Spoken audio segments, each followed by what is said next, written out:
right, ladies and gentlemen, boys and girls, children of all ages, fellow Pandemonium travelers. Oh, shit. This is Seattle Pandemonium Shutdown Day 95, I guess?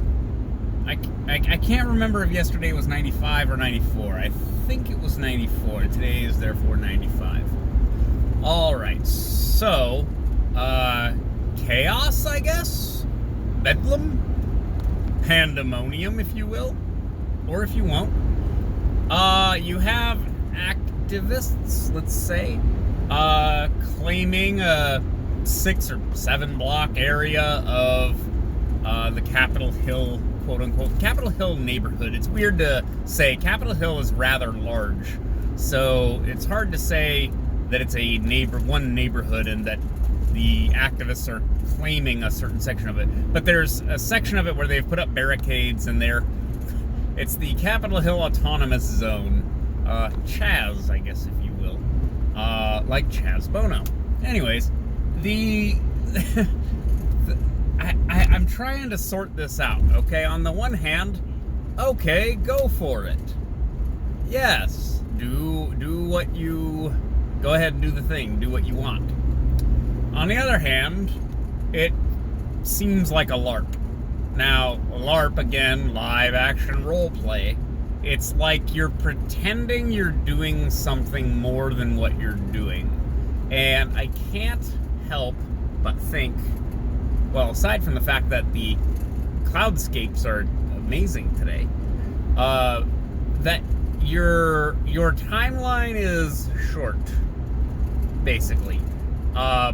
At a certain point, the state government, well, the city government, I suppose, the state government, the federal government, will not allow some other state to exist inside of it. And this is not without precedent. I mean, we've had separatists of various kinds before. You may have heard of it. But the, what do you call it? The Mormons. The Mormons were like, no, we're I don't know, New Deseret, or whatever they wanted to call themselves.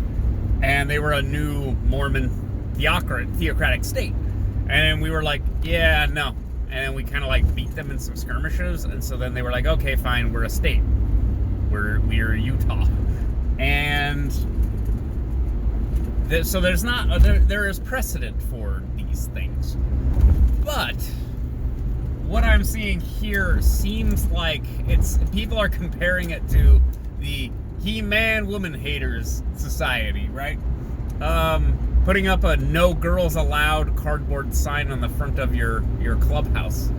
And it is very similar, I'm not gonna lie. It's like people think state power is cops in linebacker riot gear shooting tear gas at them. No. State power looks like fucking Waco, okay? They can, and they have, and potentially they will, come in and just kill everybody, okay? Now, you could argue those situations, those scenarios were botched. Fair enough. Bad decisions were made on both sides. Fair enough. But the state will fucking drop napalm on you. Like, I don't know what that's the LARPing aspect, is it's like they have some armed guards at some checkpoints. Okay, that's a little Mogadishu, under Muhammad Farah Aidid for me, but okay, fine. I get it. I can appreciate what you think you're doing. But state power will come in and fucking annihilate every lad. They'll just drop a Moab on your ass when it comes down to it. I mean, come on. Now, that's probably not what's going to happen. What's going to happen is they're going to let this thing kind of run its course, and people will leave. Maybe they'll escalate by doing things like shutting off water and power into that area. However you do that, you probably have to shut it off for several blocks around it.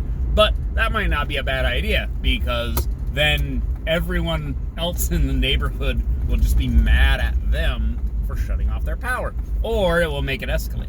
there's some calculus going on there. Oh. No! Stop calling me. God. Anyways. The autonomous zone. Everyone's joking about AutoZone, which the AutoZone was burned down. I think you get the joke.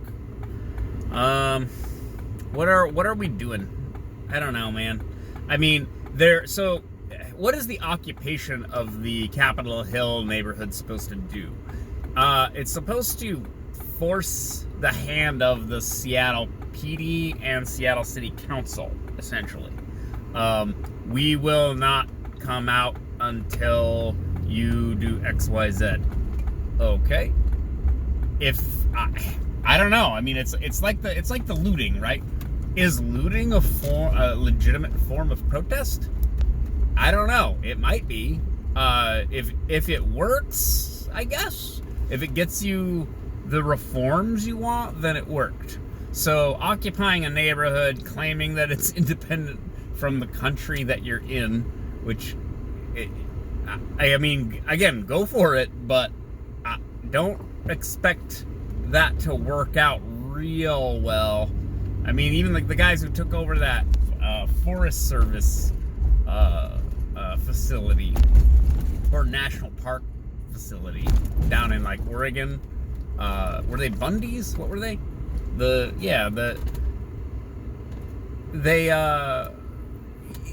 You can occupy it and you can be in there for a while, but like eventually the demands of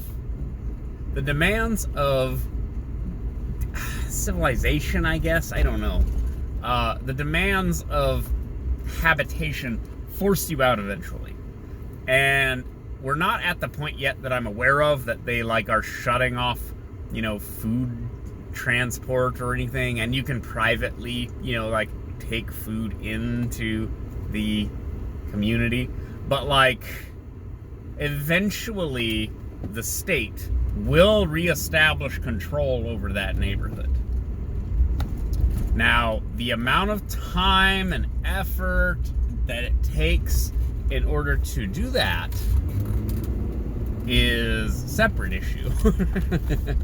And again, basically, how many bodies are you willing to lose to maintain that autonomous zone? And then how many bodies are the, I guess, police, again, at some point, the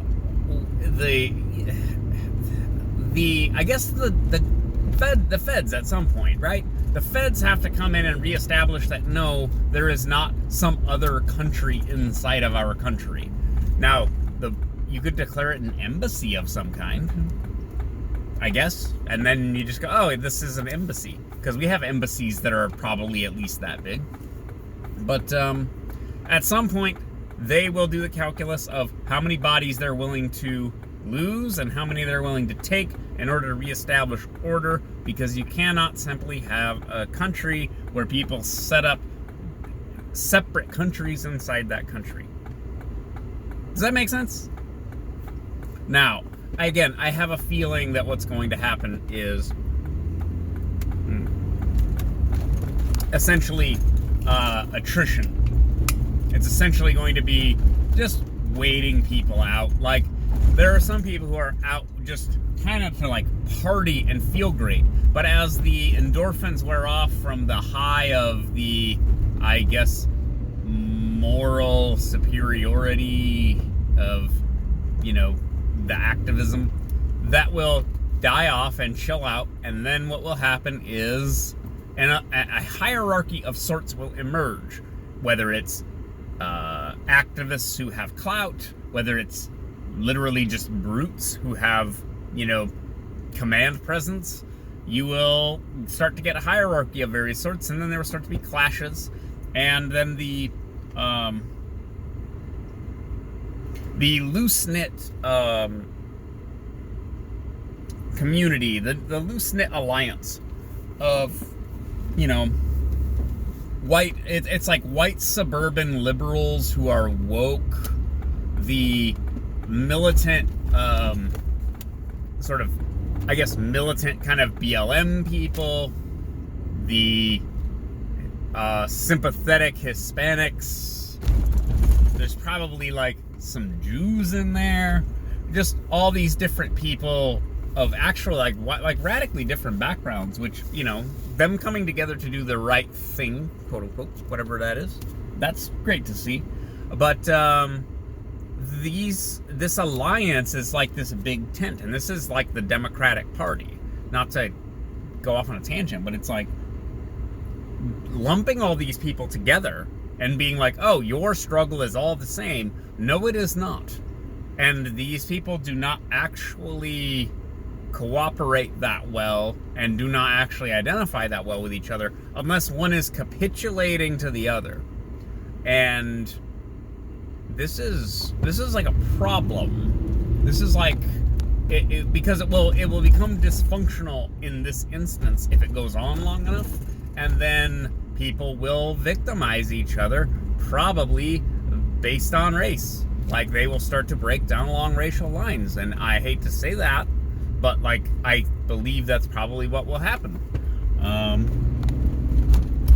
The situation is not as clear cut as, this is one of the things about activism, right? Activists kind of reduce things and then go, that's the enemy, let's go get them. Now, they might be right in a sense, but once you start reducing things and being reductionist, well, now you start lumping people into groups and such. Like the landlords, the capitalists, the people who own things, they are all one way. The white people, they are all one other way. The black people are all another way. And at that point, you start kind of making mistakes, basically. I mean, you basically start, with the assumptions and the reductionism, you start basically discriminating, I want to say. And then people start aligning along their own racial and ethnic and class lines, and then you get conflict. And now in this instance, when there's conflict, don't go ahead, don't call the police. Police scanner has already said, that is the Republic of Capitol Hill, not our problem. Police have said, okay, you want to declare yourself an autonomous zone? We're not going in there. Why would fire department go in there if there's not going to be police protection for them? So, no one goes in for fire. Good luck on EMS. EMS might take the risk, and maybe they'll be fine, but it's still a risk. They don't know what's going to happen. Something bad happens to them, don't count on another one going in there. Again, state monopoly on violence creates a form of order, and we are now going to find out what happens without that state monopoly on violence. I'm not saying state monopoly on violence is a good thing, just saying that it creates order. And now we will find out what happens in the power vacuum. Oh God, come on. Is it an Acura half SUV? What are you? Anyways, that's enough from me for one day. We'll talk to you later. Bye.